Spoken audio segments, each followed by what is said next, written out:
जैसे बौद्ध गया का विरासत है, जगह जगह हमारी विरासत है। बाबा साहब की संस्कृति, बाबा साहब के द्वारा दिए गए धर्म को, संविधान को छेड़छाड़ किया जाए, उसको रोकने के लिए हम लोगों को जोड़ने के लिए चले हुए हैं।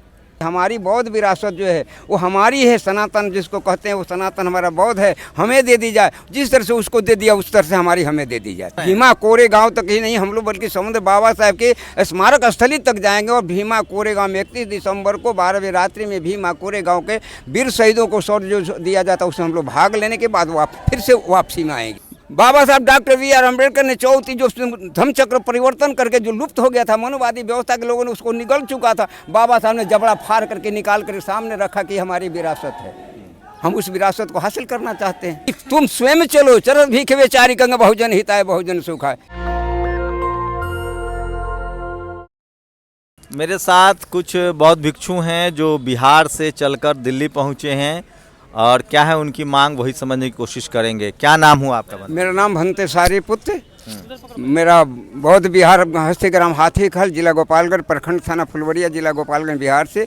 प्रस्थान हम लोग ने जो शुरू किया है वो इस बार वो जो शुरू किया प्राचीन बौद्ध स्तूप केसरिया से, जो 2018 से हम लोग प्रारंभ में लगे हुए हैं। हर जगह जगह जा करके लोगों से जोड़ करके संपर्क अपना बताना कि हमारी बौद्ध विरासत जो है वो हमारी है, सनातन जिसको कहते हैं वो सनातन हमारा बौद्ध है, हमें दे दी जाए। जिस तरह से उसको दे दिया उस तरह से हमारी हमें दे दी जाए। तो आप क्या भीमा कोरेगांव तक जा रहे हैं? भीमा कोरेगांव तक ही नहीं हम लोग बल्कि समुद्र बाबा साहब के स्मारक स्थली तक जाएंगे। और भीमा कोरेगांव में 31 दिसंबर को 12वीं रात्रि में भीमा कोरेगांव के वीर शहीदों को शौर्य जो दिया जाता है उसमें हम लोग भाग लेने के बाद फिर से वापसी में आएंगे। कहाँ से यात्रा शुरू की? यात्रा हम लोग बहुत प्राचीन बौद्ध स्तूप केसरिया से शुरू किए हैं। कहाँ तक जाएगी? जाएंगे यहाँ से घूमते हुए आपको महू होते हुए हम लोग सीधे जो सांची महू होते हुए हम लोग पहले जाएंगे भीमा बम्बई बाबा साहब के स्मारक। और वहाँ से 31 दिसंबर को जो है भीमा कोरेगांव में 12वीं रात्रि को शौर्य ऊर्जा दिवस वीर शहीदों को सलामी दी जाती है। उसमें शरीक होने के बाद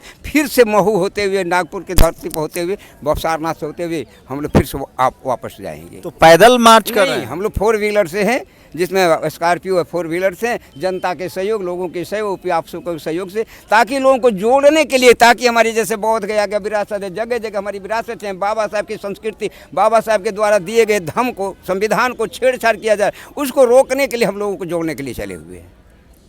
तो कौन कौन सा सम्राट अशोक की विरासत चाह रहे हैं? चंद्रगुप्त मौर्य की विरासत? क्या चाहिए विरासत? हम बौद्ध की विरासत, सम्राट अशोक ने भी लेकर बौद्ध की विरासत को लेकर चला।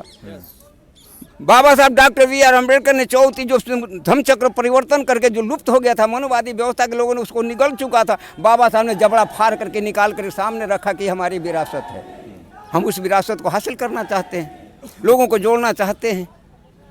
तो कहाँ इसमें कोई बाधा बन रहा है? नहीं, बाधा तो देखिए आए दिन हो रही है। संविधान की छेड़छाड़, कल संविधान है छेड़छाड़, मनुवादी व्यवस्था लागू कर दिए तो हमारे संविधान को खत्म कर दिया, तो कल हमारा विरासत नहीं रहेगा। जैसे आप जानते हैं कि बौद्ध गया में बौद्ध हमारा है, वहाँ का जो है सत्ता में आए और सत्ताधारी लोगों ने अध्यक्ष बना दिया। बौद्ध भिक्षु का सत्ताधारी होना चाहिए, जबकि वहाँ बनाया वहाँ का डीएम होता है, उसका अध्यक्ष होता है। वहाँ मनुवादी व्यवस्था के लोग उसका और मंदिर पर भी उनकी कब्जा है, अलग अलग उनकी कब्जा, बौद्धों के कब्जा नहीं है, भिक्षुओं का कब्जा नहीं है।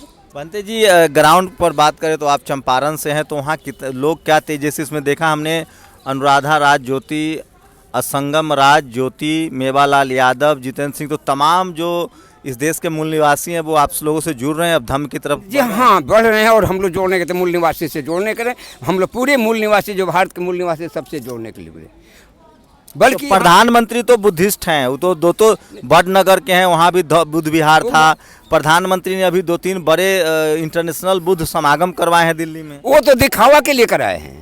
विदेशों में जाते हैं, कहते हैं कि हम बुद्ध के नगरी से आए, बौद्ध हमारा देश है, हम भारत के नगरी हमारा बौद्ध कहते हैं। वहाँ जाते हैं, चंदा दान लेते हैं, और यहाँ आकर के अपनी काम, वो पैसा अपने ऐश्वर्य में लगा देते हैं, अपनी बरादरी को ऐश्वर्य में लगा देते हैं। प्रधानमंत्री ने अभी 2 अशोका होटल में बुद्ध समागम कराया। वो तो दिखावा के लिए कराया, लोगों को वोट की राजनीति किया है, कि ताकि बौद्धिस्ट भी समझ कर अम्बेडकरवादी लोग जो है जानेंगे कि बौद्धिस्ट हमको वोट कर राजनीति किया। वो हमारी धर्म का राजनीति नहीं है, वो धर्म को नहीं स्वीकार करना चाहता है। तो क्या कहाँ अब तो लोग एक आरोप लग रहा है कि जो धम्म भिक्षु हैं वो अब विचरण नहीं करते हैं, वो अब बुद्ध विहारों में विचरण नहीं करते तो आप तक मैं दिल्ली तक कैसे आ जाता है? आप कर रहे हैं ना, बाकी बहुत भिक्षु नहीं कर रहे हैं। हर बात तथागत ने कहा है कि तुम स्वयं चलो चरस भीख बेचारी गंगा बहुजन हिताय बहुजन सुखाय। उन्होंने नहीं कहा कि सबको जितना चले, हमारा काम है हम जोड़ना। उन्होंने कहा कि मैं मार्गदाता हूँ, मोक्षदाता नहीं। हमारा काम जोड़ने के लिए, आज नहीं तो प्रेरित आज से 10 साल 15 साल पहले नगड़े था, लोग गालियाँ देते थे, आज लोग कहीं ना कहीं तो मिल रहे हैं, अब जुड़ रहे हैं लोग। एकदम जुड़ रहे हैं। तो भंते जी, अब तो लोग संसद जा रहे हैं, धर्मगुरु सब, आप लोग को भी संसद की तरफ, अब तो सारा सत्ता जो है वो संसद में है, विधानसभा में है, तो राजनीति में भी तो आनी पड़ेगी। देखिए हिंदू धर्म के धर्मावलंबी तो अब मंत्री बन रहे हैं, चीफ मिनिस्टर बन रहे हैं। तो आने वाला दिन में अभी के वर्तमान सांसद जो बाबा साहब के दिए हुए आरक्षण के जाते सभी जो है नालायक बन चुके हैं। ओह, गाली दे रहे हैं? ना, गाली कहाँ दे रहा हूँ, मैं सच तो कह रहा हूँ। शिक्षित जो है गधे हो गए हैं, तो बाबा साहब का अधिकार को दिए हुए ले रहे हैं, सुविधा ले रहे हैं, और उसे कुर्सी से चिपके हुए बाहर नहीं निकलना नहीं चाहते। जब वोट आएगा तो फिर दौड़ जाएं, कहेंगे इस बार तो थोड़ा धोखा गबरी हमको दे दो, अगली बार तो आपको काम कर ही देंगे हम। तो आप लोग खुद संभालिए मोर्चा, संसद जाइए। तो लगे हुए हैं हम लोग, जनता को जगा करके भिक्षु जगाएगा और देख चुनेंगे हम लोग। उसमें जो जरूरत पड़ी तो उस राजनीति के माध्यम के राजनीति को भी हवा देकर के आगे ले जाएंगे। कौन सी राजनीति? शुद्ध राजनीति, बाबा साहब की राजनीति। आपका क्या नाम है भंते जी? मेरा नाम भंते अरिहंत बुद्धा है, मैं मुख्य निवासी हूँ। तो सोचिए, इस देश में सम्राट अशोक का दौर भी देखा है, कभी ये बुद्धमय भारत था, ये देश बुद्ध विहार था, ये देश सोने की चिड़िया थी जब बुद्धमय भारत था, ये देश विज्ञान ज्ञान का केंद्र था जब बुद्धमय भारत था। तक्षशिला, नालंदा, विक्रमशिला जैसी हजारों यूनिवर्सिटियाँ थी, और ख़ासकर जो सम्राट अशोक की राजधानी है पटना, पाटलिपुत्रा, चंद्रगुप्त मौर्य की राजधानी है, बिहार उसका केंद्र होता था, और जिसको हम अखंड भारत कहते हैं, सम्राट अशोक का भारत, कांधार, अफ़गानिस्तान, पाकिस्तान, बांग्लादेश, ये सब भारत का हिस्सा था जब भारत बुद्धमय भारत था। सोने की चिड़िया थी भारत जब बुद्धमय भारत था, ज्ञान विज्ञान का केंद्र था भारत जब बुद्धमय भारत था, और बुद्धमय भारत मतलब ज्ञान विज्ञान का भारत, जिसमें अंधविश्वास न हो, कर्मकांड न हो। 2500 साल पहले तथागत बुद्ध ने कहा कि कोई धरती पर आपका मोक्षदाता नहीं है, मार्गदाता कोई हो सकता है। लेकिन सोचिए वो देश कैसे लाचार, बेबस और गरीबी में चला गया। सम्राट अशोक का देश, चंद्रगुप्त मौर्य का देश, घनानंद का देश, उस घनानंद के डर से सिकंदर सिंधु नदी नहीं पार कर पाया, जिसके डर से सिकंदर के सेनापति सेलुकस ने अपनी बेटी की शादी कर दी चंद्रगुप्त मौर्य से, वो भारत आखिर कमज़ोर कैसे हुआ, ये बात तो समझने वाली है। लेकिन विडम्बना देखिए कि जातिवादी व्यवस्था, मनुवादी कुव्यवस्था ने, वर्ण कुव्यवस्था ने इस देश के मूल निवासियों को, बुद्धिस्टों को आर्थिक रूप से, सामाजिक रूप से, सांस्कृतिक रूप से कमज़ोर कर दिया, और फिर भारत पर विदेशी आक्रमणकारी कब्जा करते रहे।